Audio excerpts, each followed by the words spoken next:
Deus tem uma mensagem especial para o seu coração. Esta é uma palavra revelada por Deus ao meu coração para Ele falar ao seu coração. Está no Evangelho segundo escreveu Mateus, capítulo 25, onde se trata da parábola das 10 virgens. Com certeza você ainda não ouviu uma mensagem como esta que você vai ouvir neste momento, porque esta palavra é uma revelação de Deus ao meu coração, me trazendo um entendimento bíblico nesse sentido. E está aqui no capítulo 25 de Mateus, que diz assim: Então o reino dos céus será semelhante a 10 virgens que, tomando as suas lâmpadas, saíram a encontrar-se com o noivo. 5 dentre elas eram nécias e 5 prudentes. As nécias, ao tomarem as suas lâmpadas, não levaram azeite consigo. No entanto, as prudentes, além das lâmpadas, levaram azeite nas vasilhas. Tardando o noivo, foram todas tomadas de sono e adormeceram. Mas, à meia-noite, ouviu-se um grito: Eis o noivo, saí ao seu encontro. Então se levantaram todas aquelas virgens e prepararam as suas lâmpadas. E as nécias disseram às prudentes: Dai-nos do vosso azeite, porque nossas lâmpadas estão se apagando. Mas as prudentes responderam: Não, para que não nos falte a nós e a vós outras. Ide antes aos que o vendem e comprai-o. E saindo elas para comprar, chegou o noivo. E as que estavam apercebidas entraram com ele para as bodas, e fechou-se a porta. Mais tarde, chegaram as virgens nécias clamando: Senhor, Senhor, abre-nos a porta. Mas ele respondeu: Em verdade, vos digo que não vos conheço. Vigiai, pois, porque não sabeis o dia nem a hora. Deus me deu um entendimento nesta palavra que me levou a tirar toda a expectativa negativa que eu tinha de muitas pregações nesse texto. Primeiro, a Bíblia deve ser tomada em todo o seu contexto, para que não haja ideias nossas, pensamentos nossos, nas nossas pregações, nos nossos ensinos. Nós temos que levar em conta a Bíblia toda. A Bíblia interpreta a própria Bíblia. Essa é uma regra da hermenêutica. Em segundo lugar, nós temos que ver todo o contexto que o texto foi escrito. Para quem esse texto foi escrito especificamente? Claro que toda a Bíblia se aplica a nós, mas ela foi escrita com um propósito inicial. Ela foi escrita para alguém no momento, ela foi falada para alguém naquele momento. Mesmo se aplicando a todos nós, em todas as épocas, em todas as gerações. Mas ela foi escrita com um propósito inicial, além do espiritual. Temos que levar em conta o contexto histórico e o contexto bíblico. E graças a Deus que Deus me esclareceu aqui nesta palavra das 10 virgens. A Bíblia, em primeiro lugar, está falando de virgens. E virgens, na Bíblia, só se refere a Israel e à igreja. As virgens aqui não se refere ao pecador, a nenhuma outra nação, a mais ninguém. Virgens na Bíblia, Deus se refere a Israel, como se referiu em primeiro lugar, e eu quero dizer que ele se referiu a Israel em primeiro lugar, em segundo lugar se referiu à igreja. A Israel, para você ter uma ideia, ele se referiu, eu quero aqui destacar 3 textos, para não sermos extensos. Ele se referiu a Israel como virgens, em Isaías 37, versículo 22, Jeremias 14, 17, e no livro do profeta Amós 5:2, capítulo 5, versículo 2. Portanto, essas 10 virgens aqui, 5 subiu e 5 ficou, está se referindo a Israel e a igreja. A igreja é a virgem prudente que vai subir. Israel é a virgem prudente. Por que Israel, o povo de Deus escolhido, está sendo a virgem prudente? Porque eles rejeitaram o Messias. Eles esperavam o Messias que viesse politicamente com muito poder e resolvesse o problema social, tomasse o reino de Roma e assumisse o poder. Mas não, Jesus veio de uma forma humilde, como servo, como um dos homens mais pobres e desprezado na face da terra, como diz Isaías 53. Era o mais desprezado. E ele apareceu para os judeus montado em um jumento, entrando em Jerusalém, e o povo aclamando, dizendo: Rei dos reis, Hosana, Rei dos reis, né? Então, Jesus veio de uma forma humilde, eles não aceitaram, porque o reino que Deus veio trazer, como Messias, ele veio trazer um reino espiritual, que seria implantado dentro do coração do homem. E os judeus não entenderam e não aceitaram. E Jesus aqui está falando essa parábola aos judeus, diretamente aos judeus, a respeito da sua vinda. Ele está conversando com os judeus. Mateus escreveu o seu livro na visão, segundo a sua visão, na inspiração do Espírito Santo, ele escreveu o seu livro aos judeus. Como Marcos escreveu aos romanos, Lucas aos gregos e João escreveu à igreja de uma maneira geral. Então, vamos ter em mente isso. Jesus está falando aos judeus, ele está falando uma parábola mostrando para os judeus que eles não iriam participar do arrebatamento da igreja porque não estavam participando da vinda do Messias, não estavam aceitando a vinda do Messias. Israel, então, é a virgem prudente, que quando Jesus voltar, ele vai encontrar com a sua igreja no meio do caminho, como eu já tenho dito aqui, e vai haver a festa das bodas do Cordeiro ali, e ele acabará de descer e virá para reinar sobre este mundo. E Israel, então, neste momento que Jesus descer, e ele vai reconhecer que ele é o Messias, que eles rejeitaram no passado. Eles esperavam esse rei como ele vai descer, o rei glorioso, mas não, ele veio um rei humilde em primeiro lugar. Na segunda vinda ele vai vir como rei glorioso, onde todos os olhos vão ver, de todas as raças, tribos e nações, todos os povos vão dobrar seus joelhos e confessar que Jesus Cristo é o Senhor. Israel, antes do aparecimento de Jesus nas nuvens, ele vai ter feito uma aliança com o anticristo, achando que o anticristo é o Messias, mas eles vão descobrir que não é o Messias, porque ele vai se revelar como iníquo, como o profano. E então eles vão reconhecer que não é o Messias, e aí todo Israel vai se voltar para Deus, e é aí que todo Israel vai ser salvo, porque salvo hoje Israel só é o remanescente.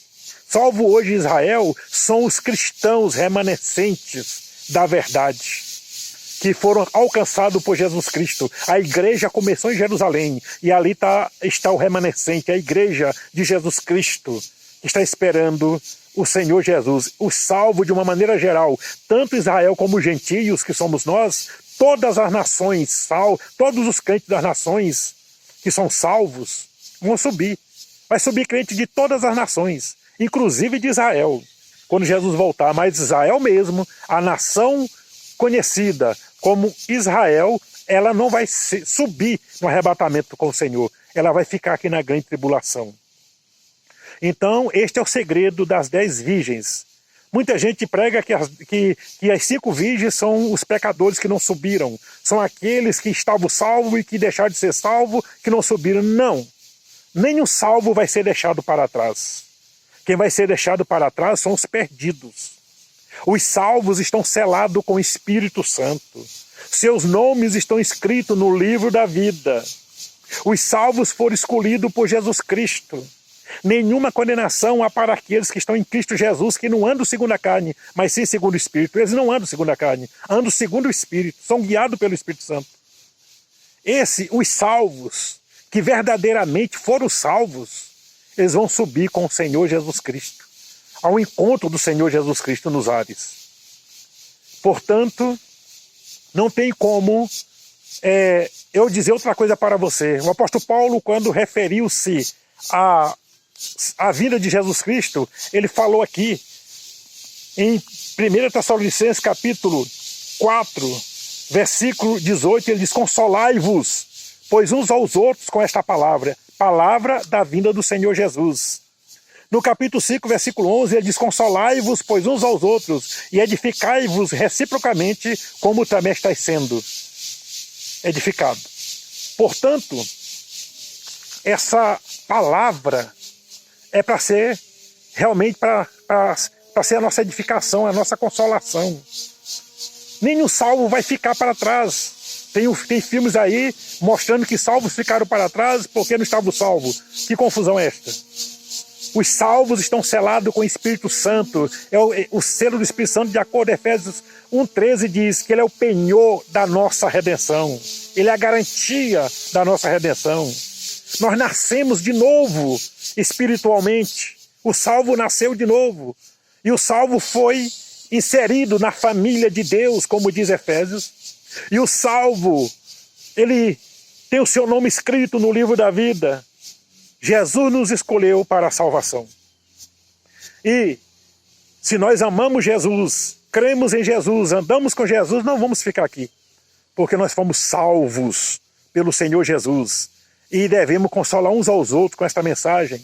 Quem vai ser surpreendido na vida de Jesus são aqueles que não estão esperando Jesus, são aqueles que não aceitaram a palavra de Jesus. A Bíblia diz que as 5 virgens loucas, nécias, elas levaram azeite só na lâmpada. A lâmpada é a palavra do Senhor. A lâmpada é a palavra do Senhor. Salmo 119, versículo 105. Lâmpada para os meus pés é a tua palavra e luz para o meu caminho. A luz é Cristo. Nós somos a lâmpada do Senhor, as lâmpadas do Senhor neste mundo. E as virgens nécias levaram só azeite na lâmpada, porque a lâmpada, a palavra de Deus, ela tem a unção do Espírito Santo, ela é inspirada pelo Espírito Santo. E não é um livro qualquer, é um livro ungido pelo Espírito Santo. E não levaram consigo, diz a Bíblia, as nécias não levaram azeite consigo, mas as prudentes levaram o azeite na sua lâmpada e levaram o azeite consigo. Esta é a diferença entre o salvo e o perdido, como diz Malaquias. Outra vez vereis a diferença entre aquele que serve a Deus e o que não serve. É porque o que serve a Deus vai morar eternamente com Deus, e o que não serve vai ficar aqui na perdição. Portanto, meus amados ouvintes, neste momento, preste atenção nesta palavra. Precisamos ter o azeite. Tem muita gente pregando que tem que ter azeite de reserva e outras coisas. Não existe azeite de reserva, o azeite é um só. O azeite representa o Espírito Santo. O azeite é o Espírito Santo dentro de nós. O Espírito Santo está presente na palavra de Deus, que é a lâmpada. O Espírito Santo está presente na nossa vida, que é a vasilha do Espírito Santo. O Espírito Santo habita em nós, diz 1 Coríntios capítulo 3, versículo 16, não sabeis vós que sois morada de Deus e que o Espírito Santo habita em vós? Portanto, somos morada de Deus, estamos aguardando Jesus Cristo voltar. Esta é a nossa alegria, é a alegria do salvo. O salvo não tem medo da volta de Jesus. O salvo não tem medo de ficar. O salvo não tem medo de ficar para trás. Não, ninguém ficará para trás, nenhum salvo ficará para trás. Todos os salvos serão levados pelo Senhor. Na arca de Noé, nenhum salvo ficou para trás. Que ficou para trás foram os perdidos, os perversos, os malvados, aqueles que não quiseram nada com Deus. Assim será também na vinda do Senhor Jesus. Quem ficará para trás são os pecadores, os ímpios, os profanos, os iníquos, que não quiseram realmente se render ao Senhor Jesus Cristo. Mas o salvo ficará firme na presença de Deus. Portanto, todos os salvos serão levados pelo Senhor Jesus ao encontro de si, lá do Senhor Jesus, lá nos ares. Jesus estará vindo. Já estará vindo, não haverá duas voltas de Jesus. duas segundas vindas de Jesus. Haverá uma vinda só. Jesus vai sair do trono de glória, vai encontrar com a igreja no céu das galáxias e vai acabar de descer com a igreja no céu das nuvens, aonde todo olho verá Jesus, os seus anjos e os seus santos, e aonde todo joelho se dobrará e toda língua confessará que Jesus Cristo é o Senhor. Vão ter que confessar até os que não acreditam, não para a salvação, mas porque vão ter que se render diante da glória e do poder do Rei dos Reis, Jesus Cristo. Portanto, esta é uma palavra de esclarecimento para a sua vida. Que Deus possa trazer entendimento ao seu coração, que possa fortalecer a sua fé e lhe levar cada vez mais a estar firme na presença do Senhor, na alegria do Espírito, esperando o Senhor Jesus Cristo. Você que é salvo, você vai ter a alegria de ver o Senhor Jesus Cristo descendo e a alegria de subir ao encontro dele nos ares. E depois acabar de descer para estar reinando com ele aqui na terra. Porque essa terra será transformada em uma nova terra e o céu em novo céu. Depois de tudo, e nós estaremos reinando com o Senhor, onde céu e terra é uma coisa só. Para aqueles que vivem com Deus, não há limite mais para o ser humano. Ele não vai ficar limitado à terra, à nova terra. Não, é novo céu e nova terra, com toda a liberdade, ali adorando o Senhor Jesus Cristo. Portanto, nós vemos aqui que também, neste momento que Jesus está voltando, que o noivo está se aproximando, houve uma dormência. Nós estamos vivendo uma época de inércia, de indiferença espiritual. Está havendo uma dormência sobre a igreja não está mais vivendo aquele fogo do Espírito Santo, aquela alegria do Espírito Santo, aquele avivamento do Espírito Santo. Mesmo os salvos estão vivendo um desânimo, estão vivendo um momento muito difícil, de inércia, de cansaço, de enfado, mesmo crendo no Senhor e servindo o Senhor, mas estão sentindo o peso dessa última hora, porque à meia-noite, a Bíblia diz, à meia-noite ouviu-se o grito do noivo, meia-noite é horário de sono, é onde o sono se torna mais pesado, é a meia-noite. E neste momento da chegada de Jesus, é a meia-noite, e aí todos nós vamos sentir o peso do sono espiritual. Mas só que uma diferença, aqueles que estão sem Cristo vão estar adormecidos totalmente, mas aqueles que estão em Cristo, eles vão estar semi-adormecidos, adormecidos, porque eles estão atentos à volta do Senhor Jesus. E esses vão ouvir o grito do noivo dizendo que está chegando. E estes que estão salvos e servindo o Senhor, eles vão então ao encontro do Senhor. Enquanto os que estão sem a salvação vão perecer aqui porque não tem o Espírito Santo. O Espírito Santo vai nos levar ao encontro do noivo. Para irmos ao noivo, precisamos ter o Espírito Santo para nos levar, nos erguer, nos fazer voar até a presença do noivo nas nuvens. Portanto, esta é a esperança daqueles que servem a Deus, que nós vamos nos encontrar muito breve com o Senhor. Olhe para os tempos, olhe para as estações. Paulo advertiu dizendo, vocês sabem muito bem sobre os tempos e as estações, falando da volta de Jesus. Olha, para que sinal maior do que nós estamos vivendo agora mesmo? Aqui está fazendo uns 40 graus. Aqui no Goiás está fazendo uns 40 graus hoje, como está fazendo em muita parte do Brasil. E como em muitas partes do mundo chegou a 50 graus, a mais de 40 graus. E aqui não está sendo diferente. Nós estamos no fizinho. Nós estamos bem no fim. Jesus pode voltar agora e não dá nem tempo você ouvir esta mensagem. Jesus está chegando. E glória a Deus, Maranata, porque o Senhor está chegando. E aleluias, porque o Senhor está chegando. E nós vamos subir ao encontro dele nos ares. Aleluias! Glória a Deus! Essa é a esperança daqueles que servem a Deus. Como disse Paulo aos Colossenses, Cristo em vós, a esperança da glória. A esperança nunca morre para aqueles que são de Jesus Cristo. Pelo contrário, ela se aviva a cada dia ao saber que Jesus Cristo está chegando, está voltando e nós vamos encontrar com Ele. Esta é uma mensagem para o seu coração e que fique bem claro sobre as 10 virgens e bem claro esses aspectos aqui do texto. A Bíblia diz comprar, e as loucas queriam comprar, queriam pedir emprestado às prudentes, e elas disseram, vocês vão e comprem.